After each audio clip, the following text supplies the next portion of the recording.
Hey guys, welcome everyone. कैसे हैं आप सब? बढ़िया बढ़िया होंगे ऐसे मैं उम्मीद करता हूँ। एक अनाउंसमेंट आप लोगों के लिए लेकर आया हूँ। बहुत ही शानदार अनाउंसमेंट है। जिन लोगों को गवर्नमेंट जॉब के लिए प्रिपरेशन कर रहे हैं उनके लिए बेस्ट अपॉर्चुनिटी एक रिकॉन अभी निकाली है, उसके बारे में हम बात करेंगे। सारी बात करेंगे कि क्या क्या एलिजिबिलिटी है, किस तरीके से प्रिपरेशन करनी है, किस तरीके से आपको एप्लीकेशन भरनी है, किस तरीके से आपको कितने टाइम के अंदर क्या क्या चीज़ें करनी है, कहाँ कहाँ से क्वेश्चन जो है वो प्रैक्टिस करने हैं वगैरह वगैरह, सारा जो है वो डिटेल के अंदर बात करेंगे। हम शुरू से ही एक बात कहते आ रहे हैं कि आपका पढ़ा हुआ बेकार नहीं जाएगा। अगर आपने वो जूनियर अकाउंटेंट वगैरह की तैयारी की थी और उसके इसके अंदर मान लीजिए हो कि जो है वो उसके अंदर कट ऑफ ज़्यादा चली गई और उस वजह से नहीं हो पाया, तो आप लोगों के लिए ये जो है गोल्डन अपॉर्चुनिटी है। और अगर आप अभी जो है वो तैयारी करना शुरू करना चाहते हैं इनकी, तो उस केस के अंदर भी ये बेस्ट अपॉर्चुनिटी है। आपको पता होगा कि oneexam.in जो है वो शुरू से ही हमेशा पहले तैयारी करने के लिए बात करता है कि जितना आप जल्दी तैयारी शुरू करेंगे उतना आप प्लस में रहेंगे। फर्स्ट ग्रेड का बैच भी इसीलिए हमने अभी तक उसका नोटिफिकेशन आना है, लेकिन हमने अभी से शुरू किया क्योंकि पता है कि नोटिफिकेशन आएगा, तो नोटिफिकेशन आने के बाद तैयारी करने से अच्छा है कि आप पहले से तैयारी कीजिए। इसका नोटिफिकेशन आ जाए तो इस केस के अंदर हम इसकी तैयारी जो है वो कल या परसों से ही शुरू करवा देंगे, जल्द से जल्द, मतलब कल या मैक्स टू मैक्स परसों से हम इसका बैच जो है वो शुरू कर देंगे। तो आप जितना जल्दी जुड़ेंगे उतना आपके लिए फ़ायदा होगा। पहले अपन इसकी वैकेंसी के बारे में बात कर लेते हैं, क्या है, कौन कौन भर सकता है फॉर्म वगैरह सब कुछ बात कर लेते हैं, फिर उसके बाद में अपन इसके बारे में बात करेंगे। देखिए पोस्ट क्या है, AAO की पोस्ट है, असिस्टेंट अकाउंटेंट ऑफिसर, ये वाली पोस्ट है, असिस्टेंट अकाउंट्स ऑफिसर ग्रेड 2। किस में है sir? Rajasthan State Industrial Development and Investment Corporation Limited, RIICO के अंदर जो है ये वैकेंसी दी गई है, उद्योग भवन तिलक नगर जयपुर।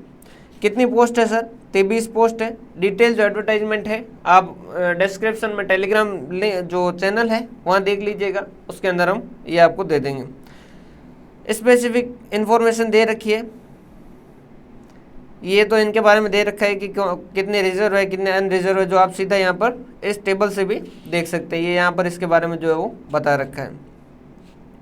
फिर इसके बाद में ये इसके बारे में बताया सैलरी के बारे में, तो देखिए ये है AAO assistant account officer grade 2, level 11 की सैलरी है, जो कि काफ़ी अच्छी सैलरी होती है। 26,500 बेसिक सैलरी है, मतलब कि जो जैसे इसके अंदर लेवल जो है, इसके अलावा DA वगैरह सब मिला के जो है वो सैलरी बनेगी आपकी। तो लेवल 11 की सैलरी है 26,500 बेसिक सैलरी, टोटल 26,500 ही नहीं मिलेंगे, सिर्फ बेसिक सैलरी, इसके अलावा DA VA मिला के काफ़ी अच्छा खासा बनेगा। अगर ये आपको डिस्कस करना हो कि किस तरीके से बनती है और टोटल कितनी बनेगी, तो उसके ऊपर एक स्पेसिफिक वीडियो बना देंगे, ठीक है। उसमें DA वगैरह सब टोटल होता है। उसके बाद में एजुकेशनल क्वालिफिकेशन एंड एलिजिबिलिटी, ये थोड़ा सा ध्यान से देखिएगा क्या है, किस तरीके से देखिए कौन कौन भर सकते हैं। ये अपना कहाँ पर चला गया, ये रहा, असिस्टेंट अकाउंट्स ऑफिसर ग्रेड 2, क्या है, बीकॉम विथ मिनिमम 60%। बीकॉम चाहिए कितना? 60% मार्क्स के साथ। सर 60% नहीं हो तो भाई 60% चाहिए, मतलब चाहिए। अब आप इसके अंदर कमेंट में ये मत कहिएगा कि सर 60% नहीं है, तो 60% बीकॉम के अंदर होने चाहिए।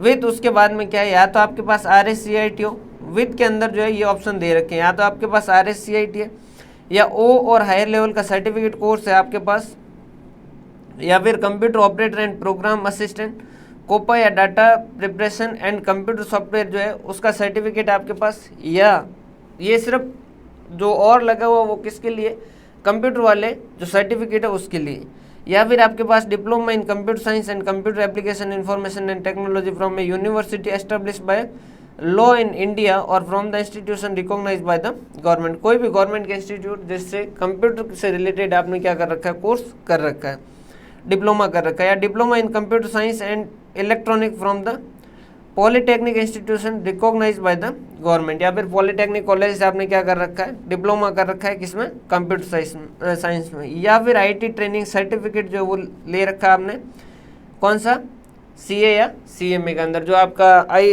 ITT ट्रेनिंग जो होता है उसका सर्टिफिकेट आपके पास है, तो ये चलेगा। तो एक बार एलिजिबिलिटी में वापस आपको ध्यान से बता देता हूँ। बीकॉम आपके पास होना चाहिए 60%, मतलब सिर्फ कॉमर्स के जो है वही इसके अंदर एलिजिबल होंगे, तो कॉमर्स के स्टूडेंट के लिए बेस्ट अपॉर्चुनिटी है। नहीं तो जैसे कुछ वैकेंसीज के अंदर क्या होता है, कॉमर्स के अलावा आर्ट्स और ये जो है ये भी फॉर्म भरने के लिए इनको भी एलिजिबल करते हैं, तो उस केस के अंदर दोनों बराबर हो जाते हैं, क्योंकि इतना प्रोफेशनल नॉलेज होता है, जितना ही अदर नॉलेज होता है वो अदर नॉलेज में तेज होते हैं तो प्रोफेशनल के अंदर तैयारी कर लेते हैं। लेकिन यहाँ पर सिर्फ और सिर्फ किसके लिए, कॉमर्स स्टूडेंट के लिए। बीकॉम अगर आपके पास है 60% और साथ में आपके पास कंप्यूटर का सर्टिफिकेट है, इनमें से कोई सा भी RSCIT वगैरह ऐसा कुछ भी, अगर किसी के पास ये ना भी हो तो भी RSCIT जो है एप्लीकेशन फॉर्म जब तक भरे जाएंगे तब तक आप RSCIT को कर भी सकते हैं। ये इसके बारे में बता रखा है।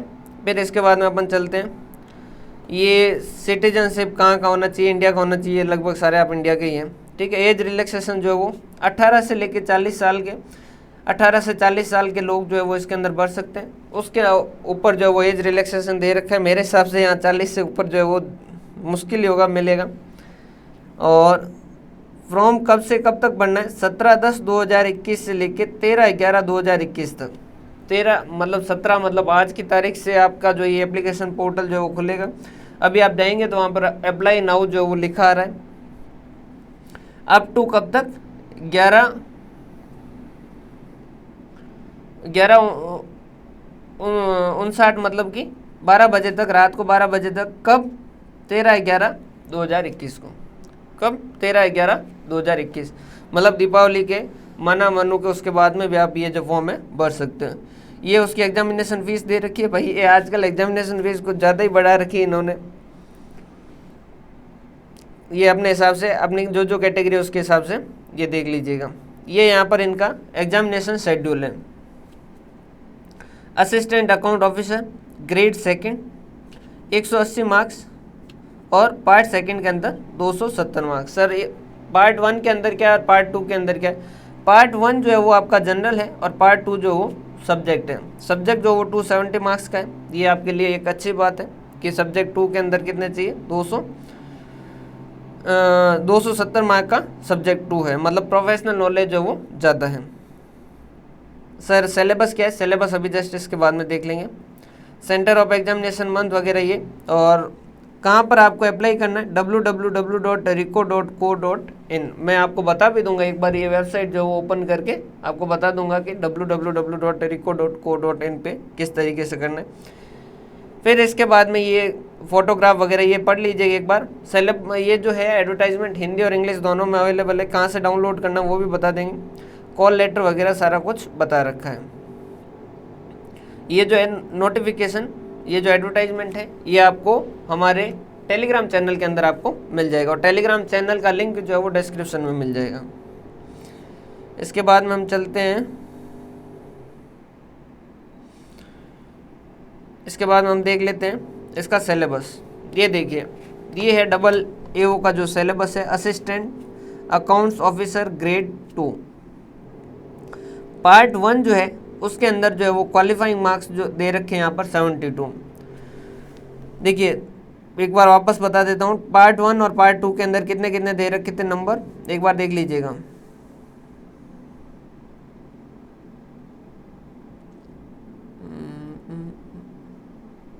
ये देखिए 180 और 270, 180 और 270 यहाँ पर लिख देते हैं अपन, ताकि 180 जो है वो पार्ट 1 के अंदर है, 180 और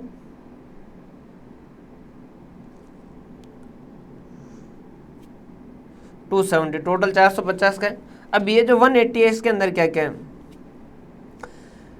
reasoning and quantitative aptitude, reasoning आपने देख ही रखी होगी। फिर general knowledge and general knowledge of Rajasthan जो है उसके बारे में जनरल नॉलेज जो है वो दे रखा है। उसमें इवेंट्स ऑफ स्टेट, क्या क्या घटनाएं होती वगैरह, जियोग्राफी, एग्रीकल्चर, सोशल वगैरह, इंडियन कल्चर और हेरिटेज वगैरह, ये सारा का सारा है। फिर general science, element and mixtures, और यहाँ पर जो जनरल साइंस है उसके बारे में भी डिटेल के अंदर दे रखे हैं। उसके अंदर मेटल और नॉन मेटल वगैरह ये चीज़ें पढ़नी, किस किस तरीके से पढ़नी, जो जो पार्ट दे रखे हैं। ह्यूमन, सबसे बढ़िया बात ये है कि इन्होंने जो सिलेबस है इस बार पूरा डिटेल डिस्कस किया है, मतलब पूरा डिटेल के अंदर बताया कि कहाँ कहाँ से क्वेश्चन होंगे। Basic computer skill, basic computer के क्वेश्चन जो है वो MS वर्ड वगैरह, एडवांस वगैरह। देखिए फर्स्ट ग्रेड का भी हम जो शुरू किए थे उसमें भी अगर हम यही कह रहे थे, अगर आप कोई भी प्रिपरेशन कर रहे हो उसके इसके अंदर आप कोई एक बड़ी भर्ती देख के उसकी तैयारी शुरू कर दीजिए। उसका फ़ायदा ये होगा, जैसे अगर कोई फर्स्ट ग्रेड की तैयारी जो वो शुरू कर चुका है तो उस केस के अंदर उसने ये MS वर्ड वगैरह भरत सर कल ही परसों ही पढ़ा रहे तो ऑपरेटिंग सिस्टम वगैरह, तो ये उनके लिए हो रखा होता है। तो जैसे अभी तो उसमें 2-3 दिन हुए, लेकिन फिर भी 2-3 दिन के अंदर भी देखो, 2-3 दिन के अंदर उसको ये अब दो टॉपिक जो वो उसके हो रखे हैं। समझ पा रहे हैं बात? तो जितना जल्दी जो कोर्स ज्वाइन करेगा और जो जितना जल्दी इसको शुरू करेगा, उसके होने के चांसेस, क्लियर होने के चांसेस उतने ही बढ़ जाते हैं जितना जल्दी ज्वाइन करेगा। रीज़न क्या? क्योंकि टाइम यही है, इसी टाइम के अंदर कौन कितनी तैयारी करेगा। तो अगर आप पहले से शुरू कर रहे हैं तो उस केस के अंदर आपको ज़रूर इसका फ़ायदा मिलेगा। ये फिर हिंदी है इसमें, और पेंसिल साइड डिस्चार्ज हो गई लगता है। उसके नेक्स्ट जो है वो हिंदी है, और हिंदी के बाद में वैसा वैसा इंग्लिश है। तो पहले के अंदर ये पार्ट हो गए कौन कौन से। सबसे पहला रीजनिंग, जिसके क्वेश्चन दे रखे हैं कि वो 20 क्वेश्चन आएंगे 60 नंबर के, ये क्वेश्चन 3 नंबर का हो गया। और इसके 30 क्वेश्चन आएंगे जो कि 90 नंबर के हैं, जिसके अंदर ये 30 क्वेश्चन के अंदर क्या क्या होगा, राजस्थान के बारे में, जनरल साइंस के बारे में और बेसिक कंप्यूटर स्किल। समझ पा रहे बात? तो ये तीनों मिला के कितने हो गए, 30 नंबर के। और अकेला रीजनिंग हो गया कितना, 20 नंबर का। उसके बाद में लैंग्वेज जो है वो कितने के, 10 मार्क्स के। मतलब लैंग्वेज जो इतनी ज़्यादा तवज्जो नहीं दी गई है, 10 क्वेश्चन आएंगे, सॉरी 30 मार्क्स के। हिंदी और इंग्लिश दोनों लैंग्वेज के बारे में क्वेश्चन आएंगे। तो एक बार वापस बता देता हूँ, देखिए रीजनिंग हो गए जिसके अंदर 20 क्वेश्चन आएंगे 60 नंबर के, एक क्वेश्चन 3 नंबर का। फिर 3 पार्ट जो वो मिला के उसके 30 क्वेश्चन आएंगे जिनके नंबर है 90। General knowledge and general knowledge of Rajasthan, general science और बेसिक कंप्यूटर स्किल। उसके बाद में लैंग्वेज जो है उसमें हिंदी और इंग्लिश, इन दोनों के मिला के 10 क्वेश्चन आएंगे जिसके 30 मार्क्स जो वो रहेंगे। पार्ट 2 की बात करें तो पार्ट 2 के अंदर देखिए इन्होंने 2 पार्ट के अंदर कहा है, सेक्शन 1 और सेक्शन बी के अंदर। तो देखो इन्होंने मार्क्स जो वो दोनों के मिला के कहे हैं 270, और क्वेश्चन जो वो नंबर ऑफ क्वेश्चन 45 और 45 90, 90 इंटू 3 के हिसाब से तो 270 नंबर है। मतलब कि दोनों पार्ट जो है वो 45 जो है वो क्वेश्चन यहाँ से आएंगे और 45 क्वेश्चन यहाँ से आएंगे। या फिर अगर नंबर की बात करें तो ये हो गए 135 नंबर यहाँ से आएंगे और 135 नंबर के क्वेश्चन यहाँ से आएंगे। ये जो है कंप्यूटर का कॉमर्स वाला पार्ट है, जिसके अंदर उन्होंने इंड एस 115 और इंड एस 116 को स्पेसिफिकली पढ़ने को कहा है।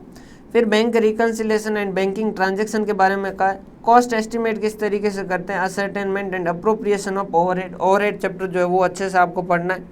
उसके अलावा कॉस्ट एस्टिमेट किस तरीके से करते हैं वगैरह, रिलेवेंट कॉस्ट वगैरह, उसमें मार्जिनल भी आ जाता है कॉस्ट एस्टिमेट और असर्टेनमेंट के अंदर। वैल्यूएशन ऑफ इन्वेंट्री जो है वो आपको सारा अच्छे से पढ़ना है, जिसके अंदर थ्योरी पार्ट जहाँ से क्वेश्चन ज़्यादा बन सकते हैं, जैसे एबीसी हो गया, ये एबीसी हो गया, जो इन्वेंट्री कंट्रोल के सिस्टम हो गए कौन कौन से, जैसे ईओक्यू हो गया, मैक्सिमम ऑर्डर क्वांटिटी ये हो गया। फिर उसके बाद में स्टॉक कंट्रोल, स्टॉक लेजर वगैरह, ये सारी चीज़ें हो गई।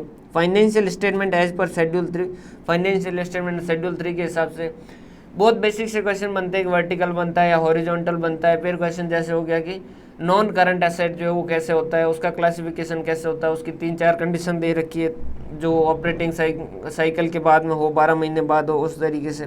या फिर जैसे फोरफिटेड शेयर्स अकाउंट जो है वो कहाँ से होगा, इस तरीके के कुछ क्वेश्चन जो पूछे जा सकते हैं। फिर financial management with specific reference to cash flow statement, financial management जो है उसके बारे में, जिसमें वो कह रहा है स्पेसिफिकली कैश फ्लो स्टेटमेंट के बारे में ध्यान देना है। कैश फ्लो स्टेटमेंट मतलब कैश फ्लो स्टेटमेंट और फंड फ्लो स्टेटमेंट के बारे में। तो ये चैप्टर तो आपको अच्छे से करना है, और साथ में फाइनेंशियल मैनेजमेंट का बेसिक देखना है। एफएम का पूरा का जो बेसिक है वो कैपिटल बजटिंग, जो भी आपकी टेक्निक वगैरह, जो भी पे बैक पीरियड, एनपीवी, आईआरआर वगैरह, ये सारा का सारा। और फिर उसके बाद में रेशियो एनालिसिस। रेशियो एनालिसिस से तो क्वेश्चन, अगर कोई भी गवर्नमेंट जॉब है तो उसके इसके अंदर रेशियो एनालिसिस से तो क्वेश्चन आना ही है। रीजन क्या है, क्योंकि बहुत सिंपल सा क्वेश्चन बन सकता है, एमसीक्यू में बहुत आसानी से बनाया जा सकता है, कोई भी जो है वो क्वेश्चन बना सकता है। कवरेज रेशियो वगैरह के क्वेश्चन जो वो आसानी से बनाए जा सकते हैं, वो क्वेश्चन बनते भी हैं, और जिनके अंदर क्वेश्चन स्टूडेंट ध्यान नहीं देता और उस वजह से गलती भी करता है। क्लियर है। पार्ट बी के अंदर बात करें तो companies act 2013, basic provision about final account. Companies act 2013, companies act जो नया वाला उसके अंदर है, उसमें भी क्या कहा है उन्होंने, basic provision about final account. मतलब ये सेक्शन जो है वो 128 से जो शुरू होते हैं फाइनल अकाउंट के, यहाँ से लेके 138 तक, इंटरनल कंट्रोल वाले तक, ये जो है वो आपके लिए इंपॉर्टेंट हो जाते हैं। ऑडिट आपको दे रखी है, साथ में ऑडिट दे रखी है, मतलब कि ये आपके ऐसे के नाम हो गए, और ये 139 से लेके ये 148 तक जो कॉस्ट ऑडिटर तक है वहाँ तक के पार्ट हो गए। फिर elementary knowledge of GST, GST के बारे में बेसिक नॉलेज, कैसे आया जीएसटी, किस तरीके से लगता है जीएसटी, सीजीएसटी, एसजीएसटी, रेटें क्या क्या है, बेसिक से क्वेश्चन इसमें से। फिर income tax based on the finance act, income tax based on the finance act मतलब इस फाइनेंस एक्ट को अगर कंसीडर करें तो इसके हिसाब से इनकम टैक्स, तो नॉर्मल इनकम टैक्स पढ़ना, और इस साल का जो बजट है यूनियन बजट उसके हिसाब से क्या क्या रेटें रही है वगैरह वगैरह वो सारा देखना। फिर heads of income with much focus on business income, heads of income जो वो देखनी है, जिसमें से मेनली जो वो किस में देखनी है, बिजनेस इनकम में देखनी है। क्लियर है? देखिए ये जो है ये हेड्स ऑफ इनकम के हिसाब से वो क्या देखते हैं, हर इंडस्ट्री जो है वो अपना रिक्रूटमेंट निकालती है तो उसमें वो किसी हेड के बारे में स्पेसिफिक कहती है। क्यों स्पेसिफिक कहते हैं? जो इंडस्ट्री जैसी है उसमें जैसी ज़रूरत पड़ती है वैसे उसके हिसाब से वो करते हैं। जैसे ABST या EFM या कॉलेज लेक्चरर का जो वैकेंसी थे उसके अंदर उन्होंने जब भी ऐसा बोलते हैं तो उसके अंदर क्या होगा, लेक्चरर, क्योंकि वहाँ स्टडी से रिलेटेड है तो वो स्पेसिफिकली सैलरी से कहेंगे। ये रिको जो है वो खुद बिजनेस कर रहा है तो उस केस के अंदर इन्होंने क्या कहा है, with much focus on business income, और क्वेश्चन भी ज़्यादातर जो है वो बिजनेस हेड से, BPV हेड से पूछे जाएंगे। Calculation of income tax considering various deduction under chapter 6A के जो डिडक्शन है जो कि आपको अच्छे से पढ़ना ही है। और फिर उसके बाद में TDS के जो प्रोविजन है वो TDS में 192 में कितने % से कटता है, कौन किसको पेमेंट करे तो कटेगा, उसका रिटर्न कब होगा वगैरह वगैरह। TDS अगर लिखा है तो उसके अंदर TCS का एक सेक्शन जो 206 है वो भी आपको साथ में पढ़ना ही है। क्लियर है? तो ये हो गया आपके 135 मार्क्स का ये और 135 मार्क्स का ये, तो ये हो गए 270 ये और 180 का ये, टोटल मिला के आपका कितने बनता है, 450। सर पोस्ट कैसी है? तो पोस्ट देखिए डबल AO की पोस्ट है, इसका प्रमोशन होके AO बनेगा, मतलब अच्छी खासी पोस्ट है, बढ़िया पोस्ट है, पोस्ट के अंदर कोई भी दिक्कत नहीं है। अगर आप गवर्नमेंट जॉब की तैयारी कर रहे हैं और आपने स्टडी करना है तो अब इसके अंदर आपके लिए बेस्ट अप्रोच क्या होनी चाहिए, सबसे पहला तो सबसे जल्दी शुरू कीजिए, जो भी स्टडी जल्दी करवाए उसको ज्वाइन कीजिए और जल्दी से जल्दी शुरू कीजिए। और आप जानते हैं OneExam.in को हमने जब भी तैयारी करवाई, चाहे जूनियर अकाउंटेंट की करवाई हो चाहे AO की करवाई हो, हमने सबसे बेस्ट एफर्ट दिए, जितना हम कर सकते थे उससे हमने आउट ऑफ द बॉक्स जाके ही तैयारी करवाई। नोट्स कहे तो हमने क्लास नोट्स वगैरह सब कुछ बहुत अच्छे से एक पार्ट जो है वो अच्छे से स्टडी करके हमने करवाया था। तो उसके बाद में ये तो आपको करना ही है, उसके अलावा जितने हो सके क्वेश्चन प्रैक्टिस करनी। इससे रिलेटेड अलग से टेस्ट सीरीज भी लॉन्च करेंगे, तो टेस्ट सीरीज भी आप ले सकते हैं। आप अच्छे से तैयारी करें, अच्छे से टेस्ट जो है वो दें, मॉक टेस्ट दें, चैप्टर वाइज टेस्ट दें। जितने MCQ ज़्यादा करेंगे उतना आपको इसमें बेनिफिट होगा। तो आप अपने प्रिपरेशन जो हो अभी फॉर्म भर के इसको अभी से जितना जल्दी हो उतना कीजिए। अभी देखिए मैं आपको एक बार बता देता हूँ कि फॉर्म कहाँ से भरना है।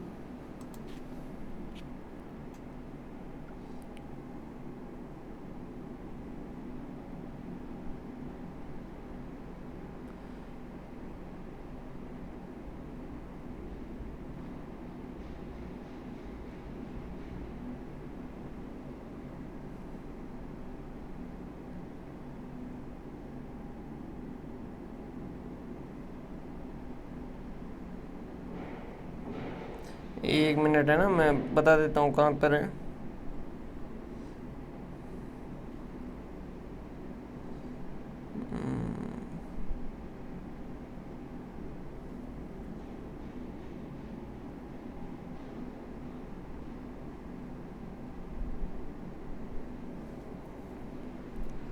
देखिए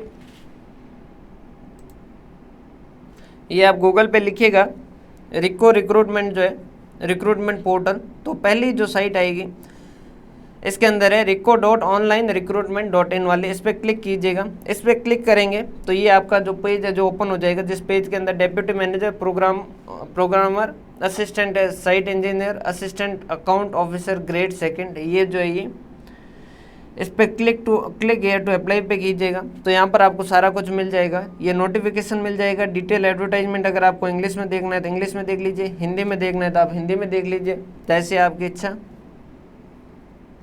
फिर instruction and fill online form अगर भरना है तो उसके इसके अंदर कैसे भरना है, सिलेबस के बारे में, इंपॉर्टेंट नोट्स वगैरह के बारे में, और फिर अप्लाई फॉर ऑनलाइन, ये इंस्ट्रक्शन वगैरह पढ़ लीजिएगा ताकि आपके कोई डाउट नहीं रहे। और फिर है apply for online application form, यहाँ से आप जाएंगे यहाँ पर रजिस्ट्रेशन करेंगे, फिर आगे जो आपका सारा का सारा प्रोसीजर जो वो चलेगा। क्लियर है? तो ये सारी बातें थी। तो बस मेरा यही कहना है कि जितना जल्दी आप तैयारी करना शुरू करें उतना आपके लिए फ़ायदा होगा।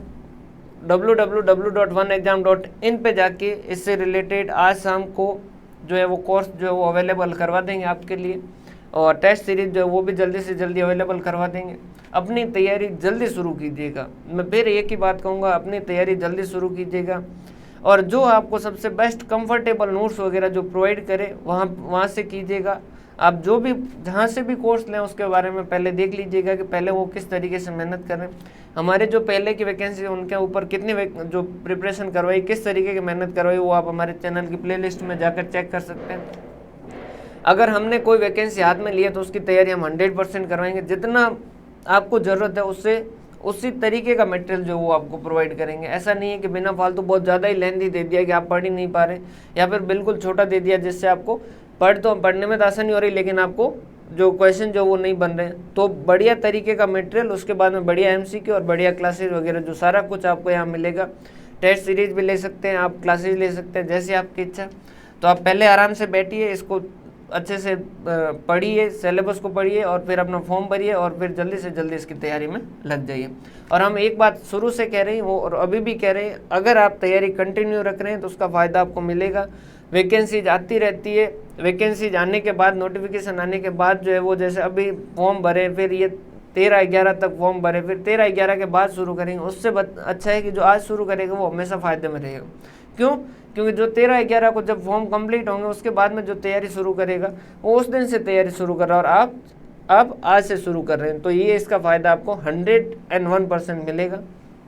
हंसते रहिए, मुस्कुराते रहिए, और जल्दी से जल्दी इसका जो फॉर्म है वो फिल कीजिए, और जल्दी से जल्दी अपनी स्टडी जो वो शुरू कीजिए। और जाइएगा www.oneexam.in पे, या फिर आप प्ले स्टोर पे जाके oneexam.in नाम से जो है ऐप जो है वो भी परचेज कर सकते हैं। वहाँ से भी आपको इसके बारे में डिटेल मिल जाएगी। oneexam.in इस नाम से जो है वो प्लेलिस्ट है। बाकी जो भी प्लेलिस्ट के बारे में और वेबसाइट के बारे में जो डिटेल है वो आपको इसके डिस्क्रिप्शन में मिल जाएगी। क्लियर है? तो हंसते रहिए, मुस्कुराते रहिए और पढ़ते रहिए। बहुत बहुत धन्यवाद।